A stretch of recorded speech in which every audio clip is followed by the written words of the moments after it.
Jemaah sekalian yang dimuliakan Allah Subhanahu wa taala, kita memasuki judul yang ke-13, dosa memakan harta anak yatim. Anak yatim ini merupakan satu golongan yang du'afa lah istilahnya, karena telah ditinggal oleh bapaknya. Maka kewajiban kaum muslimin, apalagi keluarganya yang dekat, yang muslim, untuk mengatur segala kebutuhannya, dari mulai makannya, bajunya, pendidikannya, dan lain sebagainya.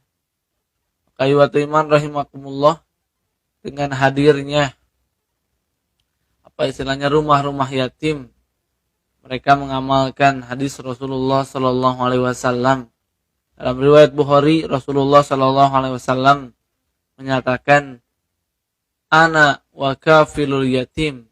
Aku dengan para kafil, para pengurus anak yatim, orang yang peduli terhadap anak yatim, fil jannah, di surga nanti. Hakadha wa asyara bis sababah al-wusta. Nabi berisyarat dengan jarinya yang tengah, berarti ini. Jadi saking dekatnya, nanti orang yang peduli, orang yang istilahnya itu mengurus anak yatim. Jadi istilahnya tidak ada ikatan darah, bukan, tapi mengamalkan hadis ini, mengamalkan hadis bahwa Rasulullah Shallallahu Alaihi Wasallam akan berdekatan, akan bertetangga dengan orang-orang yang peduli, orang-orang yang mengurus anak yatim. Jadi santunan anak yatim itu yang dilakukan selama setahun sekali, itu baru istilahnya sebagian kecil. Yang benar-benar mengurus anak yatim itu mereka memperhatikan kiswatuhunna, pakaiannya, wamat'amuhu, makanannya, watarbiyatuhum atau wartarbiyah, dan pendidikan mereka. Ikhwatul iman rahimakumullah, maka akan begitu istilahnya luar biasanya ketika anak yatim yang diurus oleh kita kemudian tumbuh menjadi anak yang soleh, maka pahala yang akan didapatkan dari kesolehan anak yatim itu tentu akan menular pada mereka atau pada orang tua yang mengurus anak yatim ini, tentu dengan niatan, dengan maksud mengharapkan ridho Allah Subhanahu wa taala serta menjalankan perintah dari Nabi Muhammad sallallahu alaihi wasallam. Kemudian dalam Sahih Muslim pun diriwayatkan, qala kafilul yatim lahu auli ghairihi ana wa huwa kaha'atain fil jannah wa syarra bis sababah wal wusta. Sama, Rasul menyabdakan bahwa aku akan bersama orang yang mengurus anak yatim, peduli terhadap anak yatim di surga. Wa asyara bis sababah, Rasul mengisyaratkan dengan jari telunjuknya, wal wusta, dan jari tengah. Hakada, seperti ini. Ikhwatul iman rahimakumullah, dimanapun Anda berada, berarti menyantuni, memperdulikan anak-anak yatim merupakan amal yang istimewa, amal yang istilahnya kedudukannya sangat mulia dalam Islam. Bahkan Rasulullah Shallallahu Alaihi Wasallam mengisyaratkan bahwa orang-orang yang istilahnya peduli terhadap anak yatim akan ditempatkan di surganya Allah Subhanahu wa taala berdekatan dengan surganya para rasul, dengan surganya Nabi Muhammad sallallahu alaihi wasallam yang ditempati oleh beliau. Nah, ikhwatul iman rahimakumullah, kafalatul yatim hiya al-qiyamu bi umurihi. Nah, Az-Zahabi memberikan lebih spesifik definisi kafilul yatim itu apa? Al-qiyamu bi umurihi. Nah, al-qiyamu bi umurihi, bertanggung jawab terhadap urusan-urusan anak yatim, fi masalihihi, untuk kemaslahatan, untuk kebaikan anak-anak yatim. Min ta'amihi, tadi sudah saya sebutkan, dari makanannya, wa kiswatihi, dan juga bajunya, wa tanmiyah malihi, kalaupun anak yatim ini mendapatkan warisan dari bapaknya yang telah meninggal, maka harus di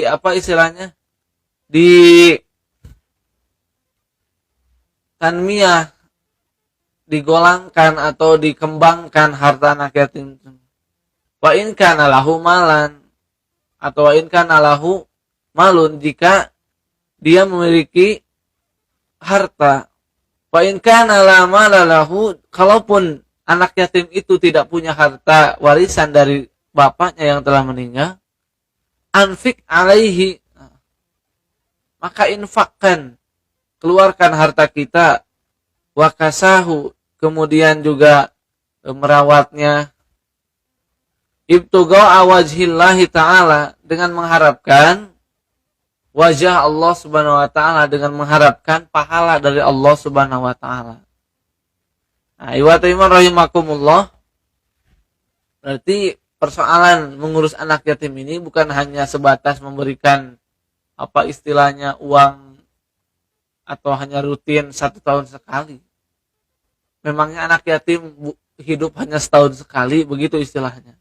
Tapi ternyata anak yatim ini dari tiap detik, tiap waktu mereka butuh akan istilahnya bantuan dari saudara-saudaranya yang muslim yang lainnya. Bahkan kita kenal Rasulullah itu Abul Masakin, bapaknya orang miskin. Abu Yatama, bapaknya orang yatim. Bagaimana Rasulullah SAW menikahi para perempuan yang menjadi istrinya nanti, rata-rata mereka sudah janda dan mereka memiliki anak. Rasulullah SAW tentu dengan wahyu dan bimbingan Allah Subhanahu Wa Taala menikahi mereka atas perintah dari Allah Subhanahu Wa Taala, bukan nafsu, untuk menyelamatkan generasi-generasi yang telah ditinggal oleh bapaknya. Namun tidak tidak berarti Rasul harus menikahi semua yang ditinggal. Tapi ini menandakan bahwa Rasulullah SAW peduli akan anak yatim dan para janda. Karena mereka termasuk du'afa, orang-orang yang lemah, yang mesti dibantu, mesti diperhatikan oleh orang muslim lainnya yang berkecukupan atau malah mempunyai harta yang lebih. Ayyuhatu iman rahimakumullah, Abu Darda meriwayatkan bahwa ketika seseorang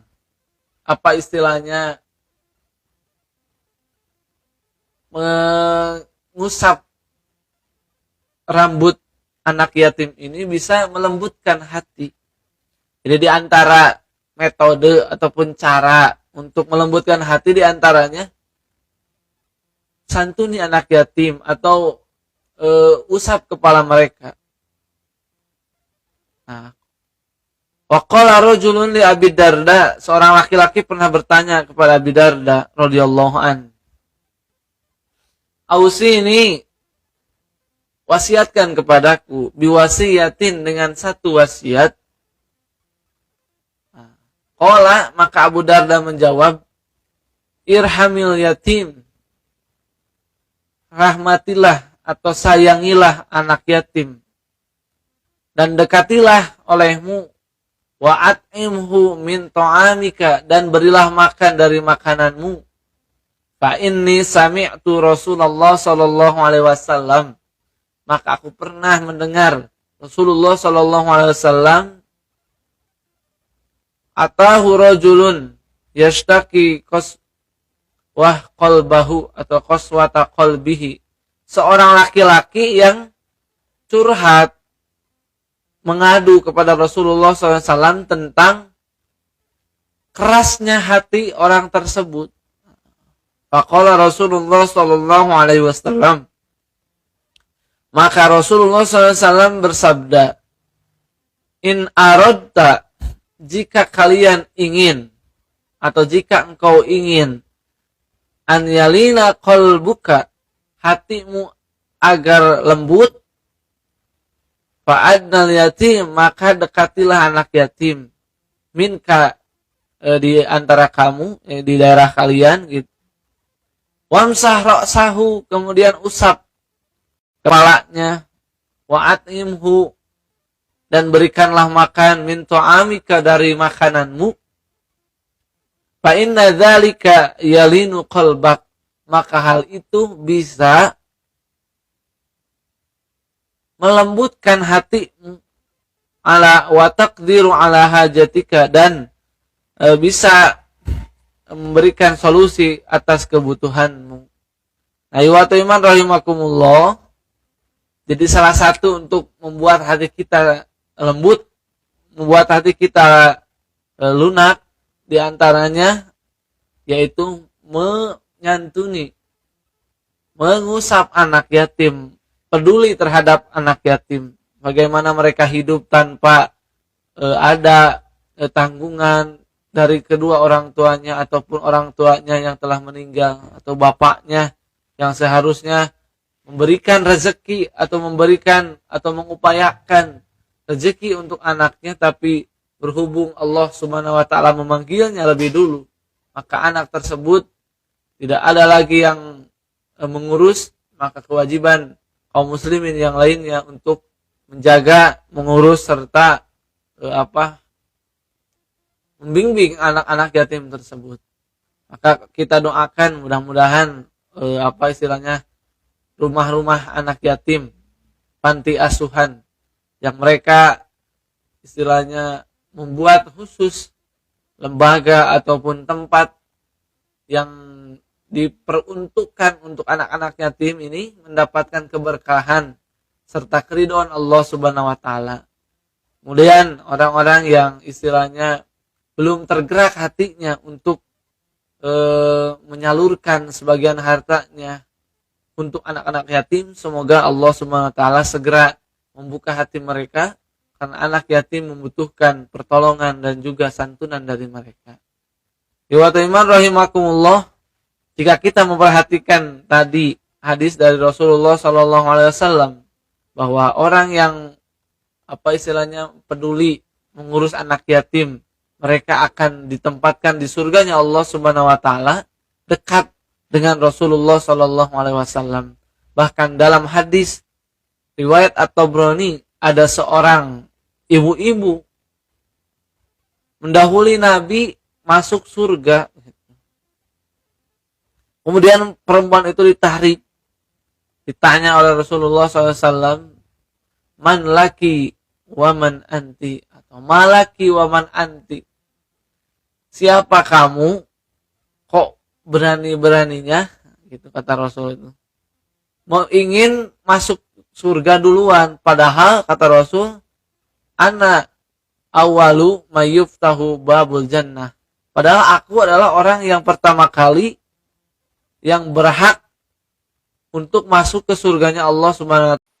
Dulu waktu di dunia mengurus atau peduli terhadap anak yatim. Iwatu iman rahimakumullah, dari hadis-hadis tadi menyimpulkan atau menunjukkan bahwa orang-orang yang memiliki kepedulian terhadap anak yatim, mereka adalah orang-orang yang istimewa, mereka adalah orang-orang yang akan didekatkan surganya dengan Nabi Muhammad sallallahu alaihi wasallam. Kemudian karena titipan harta yang harusnya diberikan kepada anak yatim itu merupakan amanah, maka para pengurus dituntut, pengurus rumah yatim, panti asuhan dituntut untuk jujur. Kemudian dalam surat An-Nisa ayat 10, Allah Subhanahu wa taala menyebutkan, innal ladzina ya'kuluna amwalal yatama zulman, siapa saja orang yang memakan amwalal yatama, harta anak yatim, baik itu harta yang dibawanya dari ayahnya ataupun harta yang dititipkan oleh orang-orang muhsinin atau orang-orang yang sedekah, zulman dengan secara dolim. Innama ya'kuluna fi butunihim naron. Maka sesungguhnya dia memakan atau apa yang dimakannya itu dalam perutnya naron, ada apa istilahnya api neraka, wasaya selauna sa'iro. Kemudian mereka tempatnya atau tempat kembalinya adalah neraka sa'ir, neraka yang panas atau menyala-nyala. Kemudian dalam surat Al-An'am Allah juga memperingatkan wala taqrabu malal yatim. Maka jangan kalian mendekati malal yatim, harta anak yatim, illa billati hiya ahsan, kecuali dengan cara yang baik, hatta yablughu asuddah, sampai balik usianya atau sudah balik atau sudah mencapai batasnya. Yakni anak yatim itu dalam kamus para ulama disebutkan anak yatim itu dari mulai kecil sampai dia dewasa balik. Berarti setelah balik mereka bukan lagi anak yatim. Tapi mesti harus dibimbing juga setelah balik mereka hendak kemana, mereka mau usaha apa, gitu harus diperhatikan semuanya. Kemudian dalam ayat yang lain, An-Nisa ayat 6, Allah Subhanahu wa taala sama memberikan larangan wala ta'kuluha israfa wa bidaron. Janganlah kalian memakan harta anak yatim itu israfan. Apa istilahnya itu berlebihan. Kemudian waman kana goniyan falyasta'fif, maka siapa yang mengurus anak yatim kemudian dia memiliki harta, maksudnya orang yang mengurus anak yatim ini, falyasta'fif, maka dia harus berhenti, maksudnya tidak usah merongrong harta anak yatim itu. Waman kana fakiron, dan jika orang yang mengurus anak yatim ini fakir, falyakul bil ma'ruf, maka dia harus memakan atau terpaksa dia makan harta anak yatim bil ma'ruf, dengan baik. Jadi jangan ada istilah pengurusnya makan dengan daging sementara anak yatimnya tidak dengan daging. Atau pengurusnya tiap hari makan mewah, makan enak, sementara anak yatim makannya itu saja yang tidak mewah, tidak enak. Itu tidak boleh. Nah, iwatu iman rahimakumullah. Dalam hadis ini jelas, dalam ayat-ayat ini jelas bahwa Allah Subhanahu wa taala melarang kita, melarang kaum muslimin untuk menzolimi, menyakiti anak yatim, bukan hanya menyakiti fisiknya, menyakiti dengan perkataannya, tapi jangan juga mendolimi dari segi harta yang mereka harus dapatkan, tapi oleh kita sengaja diambil atau dimakan dengan tidak adil atau tidak benar begitu. Nah, Al-Quran memberikan petunjuk bahwa kalaupun kita butuh terhadap anak yatim, karena kita contohnya orang yang tidak berkecukupan, maka bil ma'ruf, dengan bagus gitu ngambilnya.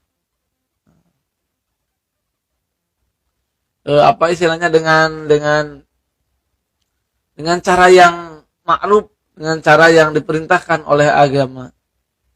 Kemudian dalam hadis disebutkan ijtanibus sab'al kabair. Jauhilah 7 dosa yang besar. Di antaranya wa aklu mal yatim, yaitu harus menjauhi aklamal yatim atau menjauhi memakan harta anak yatim, karena ini merupakan dosa besar. Jadi ayat Quran sudah ada, hadis Rasul juga ada, semakin lengkap bahwa pemakan atau memakan harta anak yatim ini merupakan dosa besar di sisi Allah Subhanahu wa taala. Dalam hadis lain disebutkan yang diriwayatkan oleh Imam Muslim, pada waktu Rasulullah SAW Mi'raj ke langit ke-7, Rasulullah SAW melihat orang-orang yang terbakar gitu. Orang-orang yang memakan bara api, fayaqdifunaha biafwahihim wa takhruju min adbarihim. Kemudian api itu keluar dari dubur-dubur mereka. Maka Rasul menanyakan orang tersebut, orang yang disiksa makan api neraka kemudian keluar dari duburnya. Fakultu, maka kata Nabi, aku berkata, ya Jibril, wahai Jibril, man haula, siapa mereka itu? Qala alladzina ya'kuluna amwalal yatama dzulman. Kemudian kata Jibril menjawab, alladzina ya'kuluna amwalal yatama. Mereka ini adalah orang-orang yang memakan harta anak yatim zulman, secara dolim. Jadi memakan harta anak yatim itu boleh selama itu ma'ruf, tapi ketika memakan harta anak yatim israfan, berlebihan, wabidaron begitu, maka itu tidak diperbolehkan, termasuk kategori kezoliman. Innama ya'kuluna fi butunihim naro. Sesungguhnya mereka memakan sejatinya api neraka. Nah, iwatu iman rahimakumullah, mudah-mudahan kita termasuk orang-orang yang peduli terhadap anak yatim, peduli terhadap pendidikan kehidupan mereka, dan dijauhkan menjadi orang-orang yang istilahnya memakan harta mereka yang seharusnya kita rawat, malah mengambil ataupun memakan harta mereka dengan secara zalim. Itu saja mungkin bisa disampaikan, mudah-mudahan ada guna dan manfaatnya. Mudah-mudahan Allah Subhanahu wa taala merahmati kita dan menjauhkan kita dari godaan-godaan setan yang terkutuk. Aqulu qouli hadza wa astaghfirullah li wa lakum. Rabbana hab lana min azwajina wa dzurriyyatina qurrata a'yun waj'alna lil muttaqina imama. Rabbighfirli wa liwalidayya wa lil mu'minina yauma yaqumul hisab. Rabbana atina fid dunya hasanah wa fil akhirati hasanah wa qina adzabannar. Assalamualaikum warahmatullahi wabarakatuh.